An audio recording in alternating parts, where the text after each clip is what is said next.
والدین کی نافرمانی کتنی بڑی انسان کے لیے تباہی ہے۔ اگر والدین راضی ہیں تو اللہ راضی، اگر والدین ناراض ہیں تو اللہ ناراض ہیں۔ اب حضور پاک صلی اللہ علیہ وسلم کے زمانے کا واقعہ ہے۔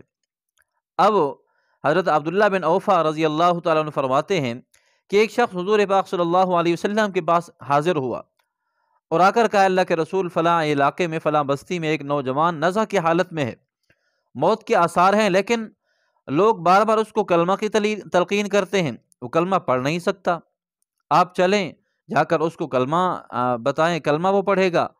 تو حضور پاک صلی اللہ علیہ وسلم چل پڑے اور اس کے پاس پہنچے، اور جا کر حضور پاک صلی اللہ علیہ وسلم نے اس کو کلمہ کی تلقین کی، اور وہ لا الہ الا اللہ۔ اب حضور بار بار کہتے ہیں وہ پڑھ نہیں سکتا، تو اس نے کہا، اللہ کے رسول، میرے پاس پڑھنے کی طاقت نہیں ہے، میں پڑھ نہیں سکتا۔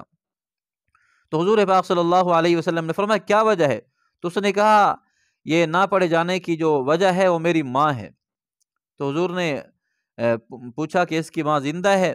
تو لوگوں نے کہا زندہ ہے۔ جا کر اس کو بلایا، وہ وہاں پر آئی۔ حضور پاک صلی اللہ علیہ وسلم نے فرمایا، کیا تو اس سے ناراض ہے؟ اس نے کہا، جی میں ناراض ہوں۔ تو حضور نے فرمایا، کیا تو یہ پسند کرے گی کہ تیرے اس بیٹے کو لکڑیاں اکٹھی کر کے آگ جلائی جائے اور اسی آگ کے اندر جلا دیا جائے؟ کیا تو ایسا برداشت کرے گی؟ کیا تو اس وقت سفارش نہیں کرے گی؟ تو اس نے کہا، اللہ کے رسول، میں کب برداشت کرتی ہوں، میں تو اس وقت سفارش کروں گی کہ میرے بیٹے کو آگ کے اندر نہ جلاؤ۔ تو حضور صلی اللہ علیہ وسلم نے فرمایا، اگر تو ایسا چاہتی ہے تو اپنے بیٹے کو معاف کر دے۔ تو اس نے معاف کیا۔ حضور پاک صلی اللہ علیہ وسلم نے اس کو کلمہ کی تلقین کی۔ جو ہی حضور نے کلمہ کی تلقین کی، اس کی زبان سے نکلا لا الہ الا اللہ محمد رسول اللہ، اور اسی وقت ان کا انتقال ہو گیا۔ تو حضور پاک صلی اللہ علیہ وسلم نے اللہ کا شکر ادا کیا کہ اللہ آپ کا شکر ہے، تمام تعریفیں اللہ آپ کے لیے ہیں کہ آپ نے میری وجہ سے ایک بندے کو جہنم سے بچا لیا۔ اب یہ بات کہ انسان غور کرے کہ زندگی میں کتنی اپنے والدین کو ناراض کرتا ہے، تو اس لیے اگر والدین ناراض ہوں تو ان سے معافی مانگ لینی چاہیے۔ یہ نہ ہو کہ آپ کو مرتے وقت کلمہ بھی نصیب نہ ہو۔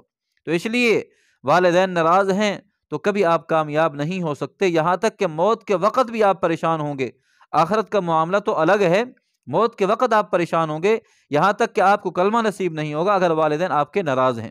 تو اس لیے حضور پاک صلی اللہ علیہ وسلم نے فرمایا کہ ماں کے پاؤں کے نیچے جنت ہے، ماں کے قدموں کے نیچے جنت ہے، اور باپ جنت کا دروازہ ہے۔ اب یہ دونوں ناراض ہو گئے تو اللہ جنت کو بند کر دیں گے، جنت کا دروازہ بند ہو جائے گا۔ تو اس لیے کوشش کریں زندگی میں اپنے بوڑھے والدین کو، ان کو سہارا دیں اور ان کی خدمت کریں۔ اگر کسی وجہ سے وہ ناراض ہیں تو ان سے معافی مانگیں، تاکہ آپ کی دنیا کے اندر بھی آبادی ہو، دنیا کے اندر بھی خیر ہو، اور آخرت کے اندر بھی آپ کامیاب ہو جائیں۔